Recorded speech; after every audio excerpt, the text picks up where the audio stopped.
Вероятно, гледайки моите видеа, постове, рилове, си казваш: Боже, колко много знае. Или пък тази ми се прави на много знаещ. Но истината е, че всички тези знания натрупах през последните 6, 7 или 8 години. Защо? Защото, изкарвайки своя курс преди повече от 20 години, аз почти нямах теория. Беше ми дадено едно помагало на Стар Неос България да го прочета и съответно основно работехме над практиката. Обучаваше ме една от най-добрите маникюристки към онзи момент в София. Какво обаче преобърна представите ми за това колко е важно да знае терминологията? Разбира се, имах късмет да бъда научена да работя правилно и честно казано не съм срещала кой знае какви проблеми. Но преди 10 години попадам на снимка с различни термини на нокътната плочка.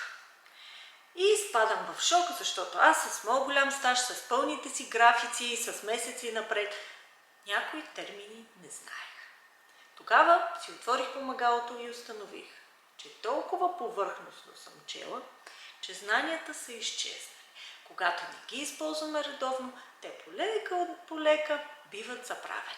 Затова е изключително важно да си научим терминологията и теорията правилно, така че да не се случва да я забравяме. Именно за това и създадах обучението химия и физика в маникюра.